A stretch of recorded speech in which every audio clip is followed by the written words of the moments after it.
Hey guys, AWSI 2025. It's nice to see What's all up, your world? lovely How's it going? faces. Yeah, this is Keith Teboul here. Got Casey, Hauser, Adam Lewis from KT, and we're just kind of going to go a little bit over the range. I think number one, we kind of wanted to highlight the Super K that just came out this year, Super K2, I should say. So this is the second generation of the Super K.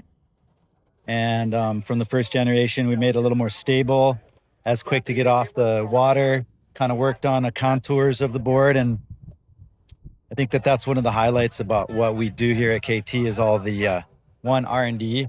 The amount of prototypes we make to get to this point is exceptional, costly, but worth it.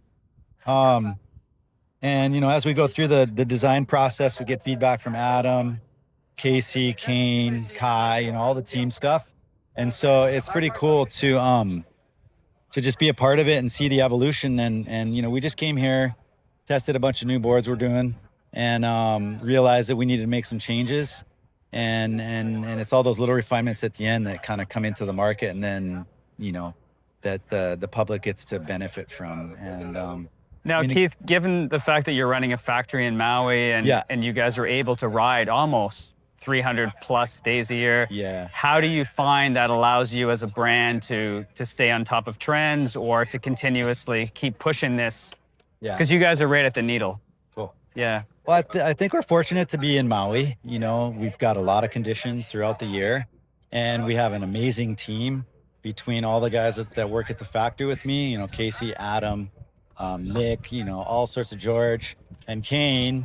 And then you've got guys like Kai. And so we've got a really broad base of people that we can pull information from, and we ride all together every day in and out. And that's what brings the product to that next level. And as we've gone through this process, we've realized that all the little things do add up to make a board better, or to make it less clunky, or get off the water quicker or more stable. And so between all our different weights, sizes, riding style, it allows us to really make something that's covers a broad range. And that's what's so important, I think, when you make a product. And yeah, everything from how it gets off the water to how it goes across the wind, how the wind's affecting the nose, the angle of the feet, all this, the dangle distance. Yeah, we're pretty stoked. I don't know. You guys have something to add? Well, I think too, what's cool is that as everything else evolves around the board, it brings up things that we've worked on in the past, and the foils have changed obviously tremendously. So have paddles, introduction of para wings, and so there are so many rabbit holes to go down, and you see a board and you think you want something that'll make sense. We prototype it, you ride it for a couple weeks, and you kind of get through one part, but then you realize there's another disadvantage to that and how to work around it. And then the gear changes itself. And so it's cool to watch how that comes together. We were joking in many ways, like one of the original drifter boards that was like the first one built, in many ways, like our boards are kind of taking a newer trend back to that because of what we're seeing coming up with para winging. And right now, as they don't pump very well, you might need a little bit more long length, which is where the Super K fits in, but you're kind of like, there's old and new that can be brought together based on all the other variables coming around. And people are liking doing things for different disciplines or how that works. And so you're like, you might see something in the tail or where volume flow goes that initially makes sense. But then as you start riding, you find that it inhibits how hard you can turn into the wind and really do the turns that you're looking to do. And so then you say, okay, well, yes, that worked for one thing, but then it created a few more problems. How do we change that, and see it? And we can see around as we look at, there's a whole display of all the different brands, and we're all going after the same targets, but we kind of talk about it too, because it's like, oh yeah, you tried that and that was cool until it wasn't. And then you're here, And so I think, as you said, again, we just get so much water time, and we're so, I think, obsessed with this and being able to pull from the heritage of all the different disciplines that we do. Keith and Adam spent a lot more time on the surfing and big wave surfing side. And there's so much about how that's held in big waves that is that same kind of principle when you're flying down swell. And so you can pull that over and kind of work through those things. And we see where others are trying to do that. But like you said, there's there's probably prototypes that we shouldn't talk about to get clearance from other people here, but to have gone through all that, right? Yeah. Because it's become that obsession. So. What about the custom shop that you're running? Because you're able to tap into an entire network of people coming in to order boards from you. And then you have everybody working in, let's say, the factory who's also riding with your team.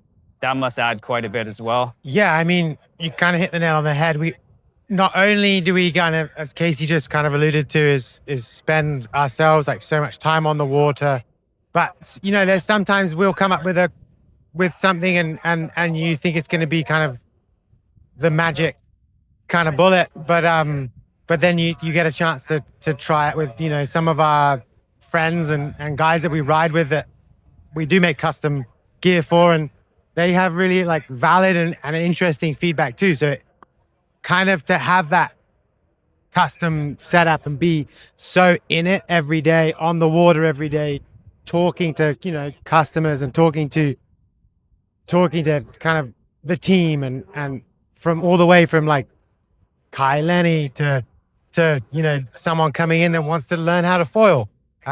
It gives you that direct contact, like really, just that really direct contact with the whole kind of user base, to adapt and to make kind of the best stuff that we can. Anything new, let's say, technology-wise, or how you guys are building this year, or how the boards have changed since last year? Yeah. I don't even know where to start. We've done a lot. We have a lot of really cool stuff actually. So I think even this one in my hand is kind of the dual fusion. Yeah. So that's actually a really cool concept. And it's funny because we were dreaming it up. We were kind of dreaming of a way to bring it into windsurfing actually. But it kind of ended up coming to foiling first. And so it has, we have kind of this really cool mold that you have a lower density inside core, and then you have a higher density outside kind of shell around the blank itself. The mold is really kind of high tolerance, so it's really close to the shape, and it means you're getting the kind of strength and durability of a denser core and the lightweight. Yeah. So it's really no different than sort of a sandwich concept, in that you have a certain density core around the outside that's higher density, so stiffer, and then the inside is a lighter core because you don't need the strength on the inside, you need it on the outside. So that's something that we've developed with Cobra that's proprietary to us and super cool.